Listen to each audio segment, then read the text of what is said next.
안녕하십니까. 반유형TV의 반유형입니다. 제가 오늘 말씀드릴 내용은요, 노인에게 손자, 손녀가 얼마나 중요한지에 대해서 오늘 말씀을 갖다 올리고자 합니다. 왜 손자, 손녀의 중요성을 얘기를 하냐면, 애를 낳지 않으면 손자, 손녀는 없어요. 이 점이 아주 중요합니다. 근데 노인에게 손자, 손녀가 얼마나 중요한지에 대해서 제가 지금 말씀을 갖다 올리고자 합니다. 근데요, 이것을 제가 그냥 얘기하는 게 아니고요, 세 가지 예를 갖다 들고자 합니다. 첫째는 드라마, 두 번째는 이병철이라는 삼성을 만든 그 창업자의 그 손자, 손녀에 대한 그런 스토리, 그리고 드라마에서 나왔던 꽃보다 할배에서 나왔던 그분들의 그 여러 가지 그 행동 모습, 그런 것에 대해서 말씀을 갖다 드리고자 합니다. 자, 처음으로 이제 드라마에서 이런 내용이 자주 나옵니다. 무슨 내용이고 하니, 아들이 결혼할 여자를 갖다 데리고 왔어요. 근데 부모들이 마음에 안 들어요. 무엇이 마음에 안 드는지 모르겠지만, 예를 들어서 무슨 재벌가의 집안인데 데리고 온 여자를 보니까 너무 가난하고, 그리고 고졸 출신이고 배운 것도 없고 이러니까 부모들이 반대를 했어요. 근데 자식이 그 여자를 너무나 사랑하니까 그 여자를 데리고 잠적을 했습니다. 그러니까 부모는 아휴, 그 자식 없는 걸로 치자, 그러면서 잊고 살았어요. 근데 드라마에서 또 이런 장면이 나옵니다. 한 2, 3년 흐른 뒤에 갑자기 이상한 소리가 들리는 거예요. 부모들한테. 그러니까 재벌집의 회장하고 사모님이죠. 무슨 소리가 들리냐? 애를 낳대. 누가? 그런 얘기가 슬슬 들리는 거예요. 그러니까 이 사람이 약간 고민이 되는 거죠. 자신 놈은 그런 사태가 벌어지게 되니까 쌍판떼기도 보기가 싫은데, 그냥 의절하고, 아유, 너는 내 자식도 아니다. 그리고 며느리 웃기는 소리 하지 마라. 난 너를 갖다 며느리로 인정한 적도 없다. 그러니까 넌 내 며느리도 아니야. 니들은 얼굴도 보기 싫다. 그런데 갑자기 들려오는 소리가 뭡니까? 손자, 손녀가 태어났다는 거예요. 이게 드라마상에서 이런 형태로 나타납니다.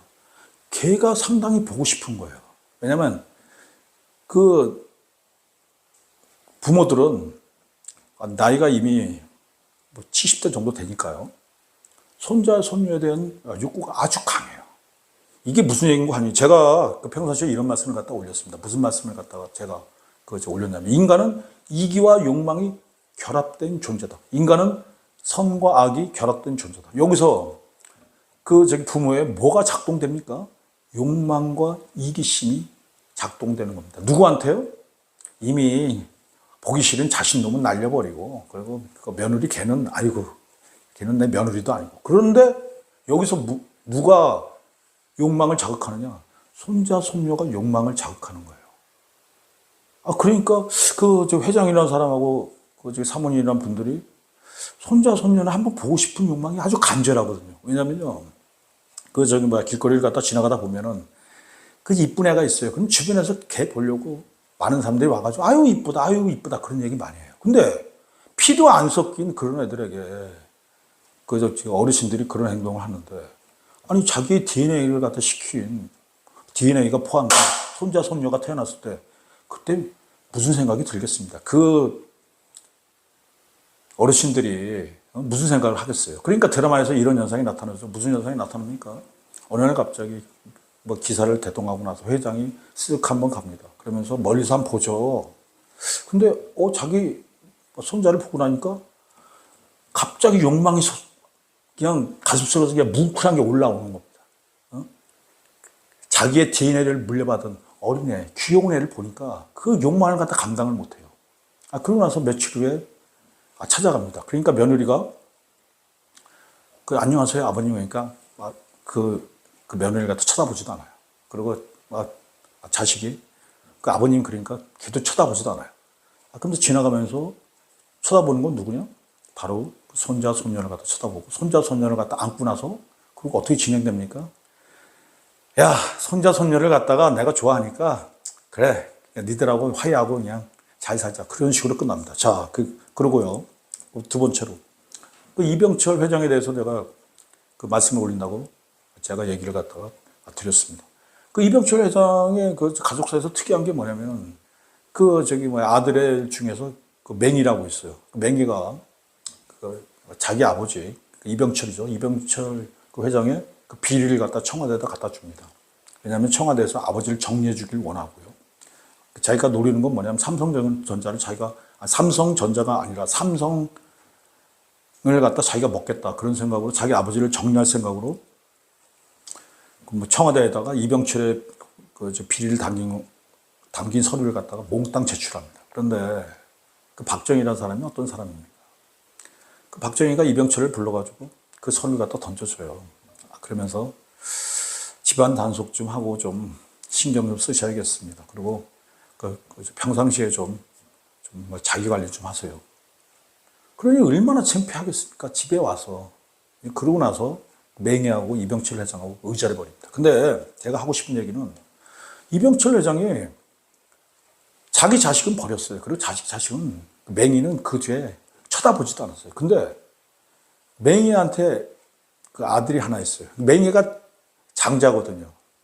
그러니까 맹이한테 아들이 있는데 그게 지금 현재 식재위 회장입니다. 그 장자죠. 그 장자의 아들이니까 자기 제사를 지내는 손자란 말입니다. 걔를 그렇게 사랑했어요. 그러면 진짜 피도 눈물도 없는 이병철이라는 회장이 왜 손자를 그렇게 사랑했을까요? 할아버지들이 느끼는 손자에 대한 감정은 남다릅니다. 그래서 말년에 이병철 회장은요, 자기 손자를 불러갖고 나 뭐 좋아하는지 알아? 그러니까 손자가 그 할아버지 갈비찜 좋아하잖아. 그 갈비찜 내 제사상에 좀 올려라. 그러면서 걔를 갖다 일주일에 한 두세 번씩 불러갖고 그렇게 걔를 사랑해줬어요. 그러나 맹이는 절대 보지 않았어요. 그게 이병철 회장이 그렇게 비정한 사람도 손자, 손녀에 대해서는 그렇게 애정이 많습니다. 자, 세 번째, 꽃보다 할배에서 보게 되면 우리가 이제 꽃보다 할배라는 그 예능 프로를 갖다 누구나 다 알죠. 그때 예능 프로에서 이런 장면이 너무 많이 나옵니다.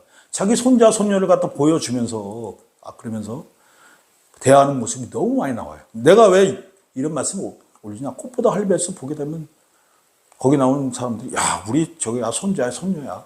그래? 나도 이게 손자야, 손녀야. 그런 모습이 너무 많이 나옵니다.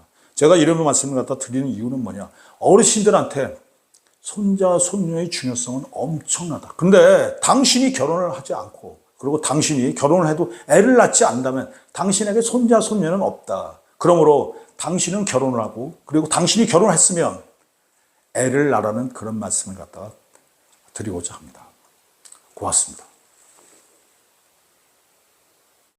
애 낳아보세, 애 낳아보세, 우리도 한번 애 낳아보세, 애 낳아보세, 애 낳아보세, 우리도 한번 애 낳아보세.